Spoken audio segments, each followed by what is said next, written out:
विश्व में कम से कम दो मोर्चों पर युद्ध छिड़ा हुआ है। कहने को यह युद्ध दो मोर्चों पर हो रहा है, लेकिन जानकार लोग जानते हैं कि इस युद्ध में इनडायरेक्ट तरीके से कई देश शामिल हैं। कहा तो यह भी जा रहा है कि आने वाले समय में यह युद्ध और बढ़ेगा और इसकी चपेट में कई दूसरे देश भी आ सकते हैं। विभिन्न मीडिया रिपोर्ट्स के जरिए जानकार लोग तो यहां तक आशंका जताते हैं कि किसी भी समय तीसरा विश्व युद्ध छिड़ सकता है।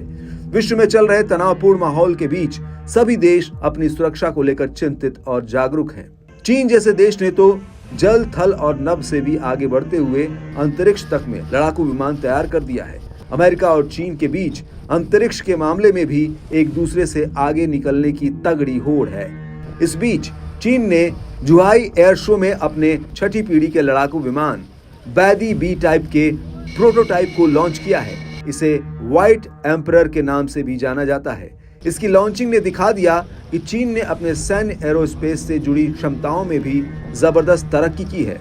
चीन का ये हाईटेक लड़ाकू विमान चीन के प्रोजेक्ट नानटियामेन का हिस्सा है। ये विमान के लिए नेक्स्ट जनरेशन टेक्नोलॉजी बनाने के लिए एक रिसर्च इनिशिएटिव है। इस परियोजना का उद्देश्य सरकार के कंट्रोल वाली aviation industry corporation of China AVIC की देखरेख में विमानों के लिए फ्यूचर टेक्नोलॉजी डेवलप करना है। इस लड़ाकू विमान को इंटीग्रेटेड स्पेस एयर फाइटर कहा जा रहा है, जिसमें पृथ्वी, हवा और उससे भी परे चलने की क्षमता है। इसमें AI और डेटा फ्यूजन जैसी टेक्नोलॉजी दी गई है।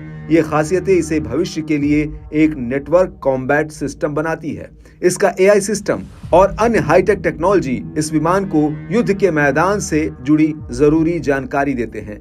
इसमें ऐसी खासियत दी गई है जो दूसरे देशों की पकड़ में नहीं आता, यानी इसमें बेहतरीन स्टेल्थ क्षमता दी गई है, जिससे ये विमान रडार और इंफ्रारेड के पकड़ में नहीं आता है। अंतरिक्ष के हिसाब से इसके लैंडिंग गियर को ऊबड़ खाबड़ जगहों पर चलने के लिए डिजाइन किया गया है। यानी कुल मिलाकर यदि अंतरिक्ष में भी जंग छिड़ती है तो चीन ने उसकी भी पूरी तैयारी करके रखी है। हालांकि चीन ने जिस तेजी के साथ अंतरिक्ष में काम करने में सक्षम और बेहतरीन खासियतों वाला लड़ाकू विमान बनाया है, उससे चीन की क्षमता पर संदेह भी जताया जा रहा है। माना जा रहा है कि चीन इतनी जल्दी अंतरिक्ष के लिए इस्तेमाल होने वाले लड़ाकू विमान की इतनी बेहतरीन डिजाइन बना ही नहीं सकता है। तो क्या चीन ने ये डिजाइन कहीं से चोरी किए, या फिर वास्तव में चीन ने अंतरिक्ष युद्ध की तैयारी के लिए जरूरी हथियारों और उपकरणों पर भारी पैसा और मेहनत लगाया है? हालांकि चीन ने कुछ भी किया हो, लेकिन अंतरिक्ष में उसने बढ़त हासिल कर ली है और चीन का ये विमान सामने आने के बाद अब दुनिया के अन्य देशों में भी अंतरिक्ष पर तैनात किए जाने वाले हथियारों के लिए और उसकी तैनाती के लिए कंपटीशन बढ़ेगा और इससे अंतरिक्ष में भी युद्ध छिड़ सकता है। यानी आने वाले समय में दो देश ऐसी जगह पर भी लड़ते हुए दिख सकते हैं जहां एक भी इंसान नहीं है। वहां तो हवा पानी के मौजूदगी का भी कुछ बहुत अता पता नहीं है।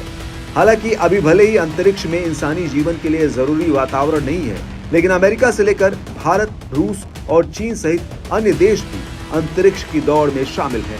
कई देशों में प्राइवेट प्लेयर्स यानी कि प्राइवेट कंपनियों को भी अंतरिक्ष के क्षेत्र में काम करने की छूट मिली हुई है। इससे अब ये कंपनियां अंतरिक्ष को रेवेन्यू पैदा करने और वहां मानव जीवन बसाने की दिशा में काम कर रही हैं। कुल मिलाकर अंतरिक्ष पर एक ऐसे ग्रह की तलाश की जा रही है जहां इंसानों को बसाया जा सके।